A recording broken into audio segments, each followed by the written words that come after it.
ଜାତୀୟ ସଙ୍ଗୀତକୁ ଭଲ ପାଇବା ଏବଂ ଜାତୀୟ ପତାକାକୁ ଆମେ ସମ୍ମାନ ଦେବା, ଯାହାକି ଦୀର୍ଘ 200 ବର୍ଷ ଉର୍ଦ୍ଧ୍ୱ ସମୟ ଇଂରେଜମାନେ ଭାରତକୁ ଇଷ୍ଟ ଇଣ୍ଡିଆ କମ୍ପାନୀ ଗଢ଼ି ତୋଳିବା ପାଇଁ ଆସି ଭାରତୀୟ ମାନଙ୍କୁ କଥା କଥାରେ ମାଡ଼ ଗାଳି ସବୁ ପ୍ରକାର ନିର୍ଯାତନା ଦେଇ କରଜ ଲଦି ଦେଉଥିଲେ, ଯାହାର ପ୍ରତିବାଦରେ 1857 ମସିହା ସିପାହୀ ବିଦ୍ରୋହରେ ଝାନ୍ସୀ ରାଣୀ ଲକ୍ଷ୍ମୀବାଈଙ୍କର ରଣହୁଙ୍କାର ଇଂରେଜ ସେନାପତିଙ୍କର ନିଦ ହଜାଇ ଦେଇଥିଲେ।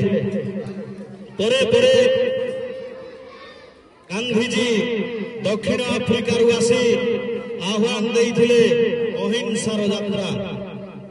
ପରବର୍ତ୍ତୀ ସମୟରେ ତାଙ୍କର ସ୍ଲୋଗାନ ଥିଲା କୁଟି ଖାଅ କାଟି ପିନ୍ଧ।